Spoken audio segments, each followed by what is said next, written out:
Hello, welcome to Confederate America. I'm Steve Smith. How much do you know about Anthony Johnson? How much do you know about John Casser? Well, if you're like 99% of Americans, you just said, never heard of them. Among that 1%, many of them would say, a little bit, but not much. Well, you're about to learn about them. And what you learn is probably going to change the way you feel about a lot of things, because it's going to be some things that you have never heard.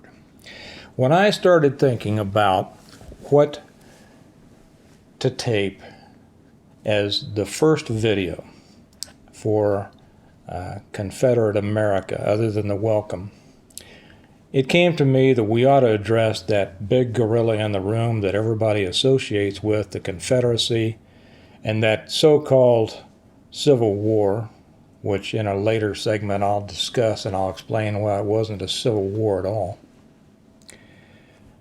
And that's slavery. Everybody knows about slavery. Around the world, if you mention the American Civil War, the first thing that people will say, well, it was about slavery. Well, I'm going to tell you some things today that are going to be different than what you've ever heard before, most of you. And I encourage you to keep an open mind. I encourage you to do your own research. But you've been fed a wealth of lies all of your life, and they've affected the decisions that have been made in this country. What you're about to hear is going to shock you. Anthony Johnson was the first slave owner that owned a slave for lifetime. Anthony Johnson was a black man, and the man he enslaved was another black man. Are you ready to delve into some truth here? Because we're learning about the real South. By the way, I'll probably say this at the end, but I've already put up several things over on the Patreon site. And that's a way that you can support this channel if you'd like. But over there I've put up some information. I've put up this article that I'm going to read to you now. I've put up a couple of other things, one of which is a tape, an interview, or more of a talk given by a man named H.K. Edgerton. If you don't know who H.K. is, you'll want to know. Let's talk about the first lifelong slave in America and the man who owned him.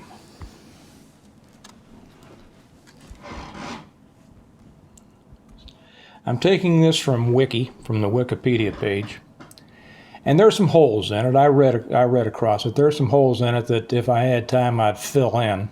But this is going to give you the skeletal structure, which you can fill in, and we'll fill in future videos ourselves. Okay, let's begin. Anthony Johnson, who lived from 1600 to 1670, was a black Angolan known for achieving wealth in the early 17th century colony of Virginia. Now, some of you are already shocked, aren't you? He was a black Angolan known for achieving wealth in 17th century Virginia. Now, I'll put in here that my family, one branch of my family, when they came from Europe, came to Virginia. They came in the late 1600s and the early 1700s. Another branch came in through South Carolina, and I'll be talking about them later. Maybe not on this one, but in later ones. He was one of the first African Americans whose right to own a slave for life was recognized by the Virginia courts. Held as an indentured servant in 1621, he earned his freedom after several years and was granted land by the colony. He later became a tobacco farmer in Maryland. He attained great wealth after completing his term as an indentured servant and has been referred to as, quote, the Black Patriarch of the first community of Negro property owners in America. Are you surprised again? I will guarantee you that even the majority of people in the southern states don't know this, don't know these things. Achieved great wealth. Let's read a little bit about his story. In the early 1620s, slave traders captured the man who would later be known as Anthony Johnson in Portuguese Angola, named him Antonio, and sold him into the Atlantic slave trade. Antonio was bought by a colonist in Virginia. As an indentured servant, Antonio worked for a merchant at the Virginia Company. He was a Catholic. He sailed to Virginia in 1621 aboard the James. The Virginia muster, or census, of 1624 lists his name as Antonio, last name not given. That's okay, son. That's all right. You can go sit down. Recorded as a Negro in the notes column, historians have some dispute as to whether this was the Antonio later known as Anthony Johnson, as the census lists several Antonios, but this one is considered the most likely. Johnson was sold as an indentured servant to a white planter named Bennett to work on his Virginia tobacco farm. Slave laws were not passed until 1661 in Virginia, but prior to that date, Africans were not officially considered to be slaves. Such workers typically worked under a limited indenture contract for 4 to 7 years to pay off their passage, room, board, lodging, and freedom dues. In the early colonial years, most Africans in the 13 colonies were held under such contracts of limited indentured servitude. With the exception of those indentured for life, they were released after a contracted period. Those who managed to survive their period of indenture would receive land and equipment, and their contracts expired or were bought out. Most white laborers in this period also came to the colony as indentured servants. Now that's something that you don't hear, isn't it? I encourage you, if you don't get all this the first time, replay this. Because it takes a couple of times for this to settle into someone's mind who hasn't been exposed to this. But do you remember what the Bible says? Satan is the father of lies. And Jesus said, the truth will set you free. And right now, you're peeking into the truth. Antonio almost lost his life in an Indian massacre of 1622 when Bennett's plantation was attacked.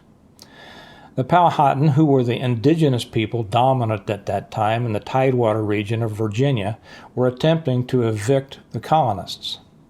Part of my family was raided by them too. They raided the settlement where Johnson worked on Good Friday and killed 52 of the 57 men present. That also kind of explodes another myth that we've been told, doesn't it? In 1623, a black woman named Mary arrived aboard the ship Margaret. She was brought to work on the same plantation as Antonio, where she was the only woman present. Antonio and Mary married and lived together for more than 40 years. Sometime after 1635, Antonio and Mary concluded the terms of their indentured servitude. Antonio changed his name to Anthony Johnson. He first entered the legal record as an unindentured man when he purchased a calf in 1647. Johnson was granted a large plot of farmland by the colonial government after he paid off his indentured contract by his labor. But he was granted this farmland. On July 24, 1651, remember he's not a slave, he acquired 250 acres of land under the headright system by buying the contracts of 5 indentured servants, one of whom was his son, Richard Johnson. The headright system worked in such a way that if a man were to bring indentured servants over to the colonies, in this particular case, Johnson brought the 5 servants, he was owed 50 acres a head or a servant.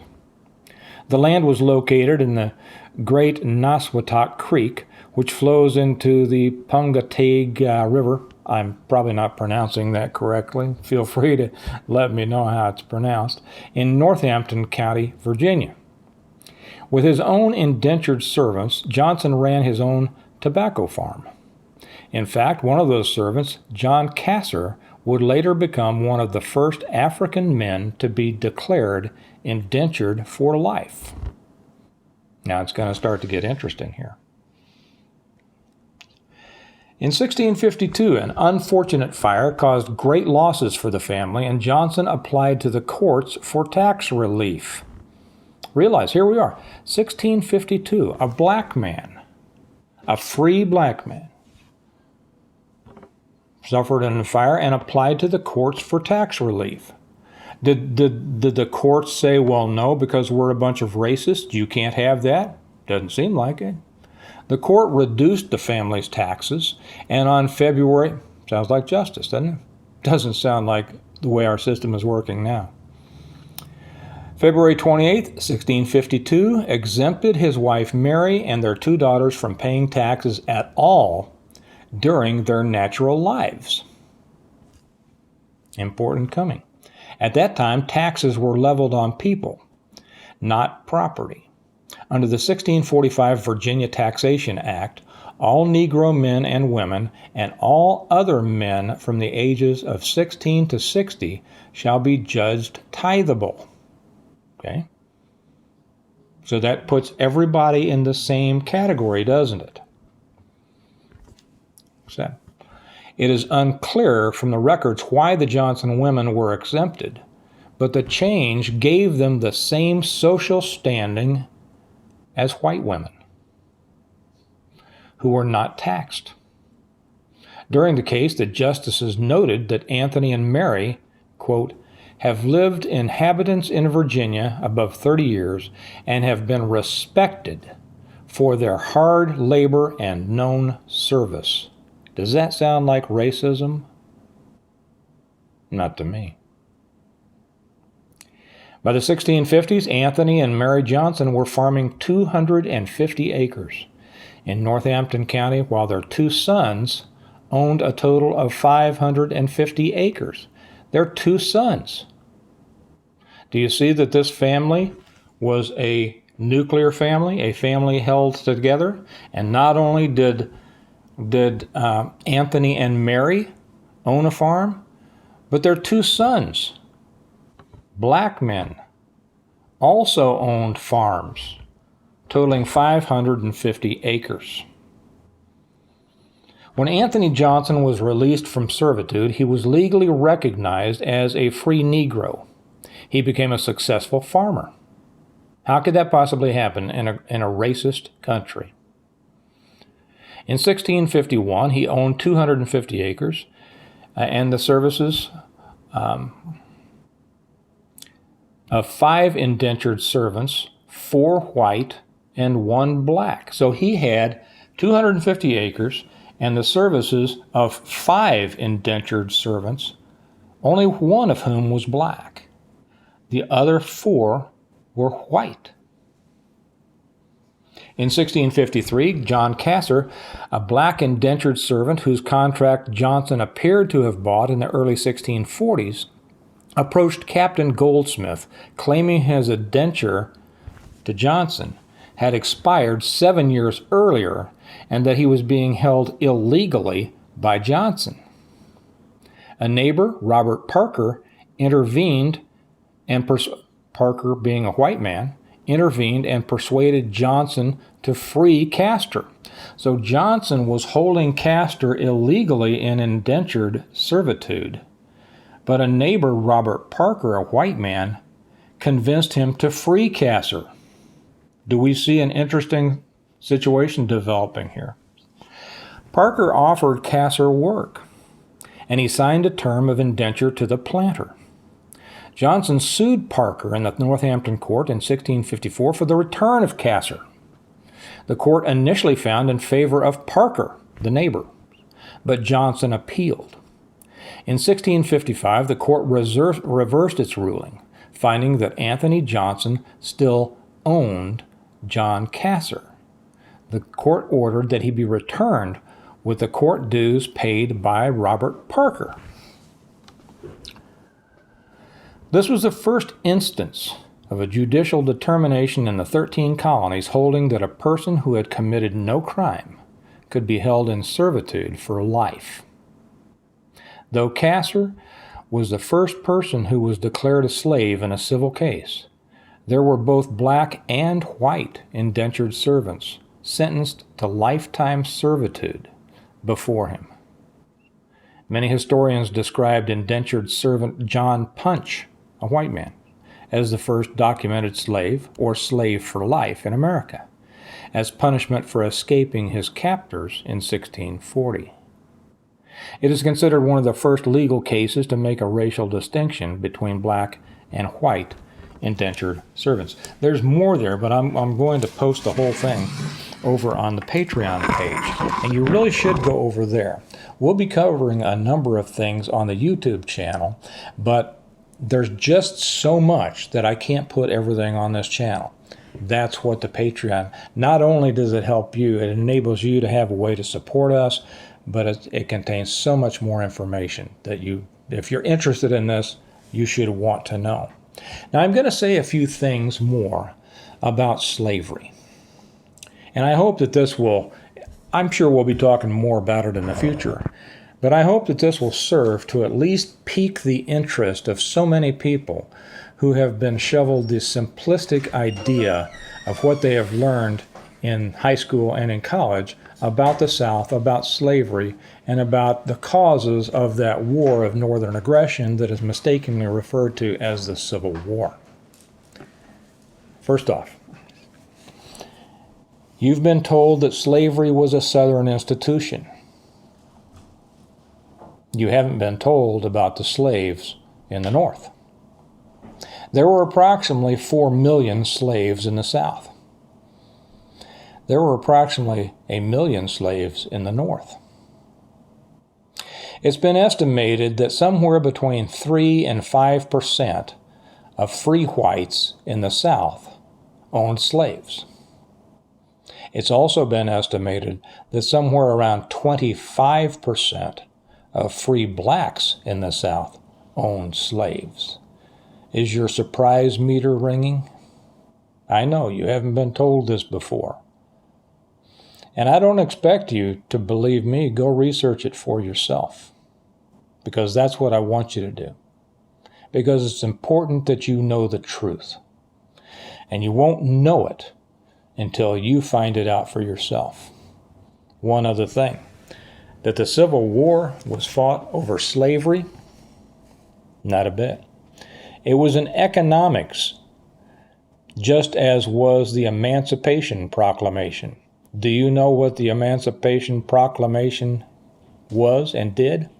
You probably think you do. But in a moment, you'll realize that you didn't. And I've asked this for a number of my friends.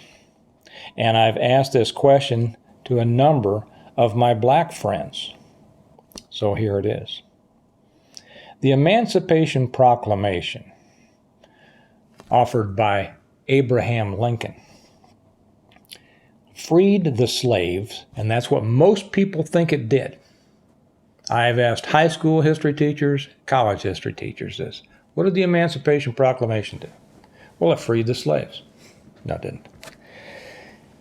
It said that any slave in any state in open rebellion against the Union would be given their freedom if they escaped and made it back to the Union lines. It essentially said, you're free.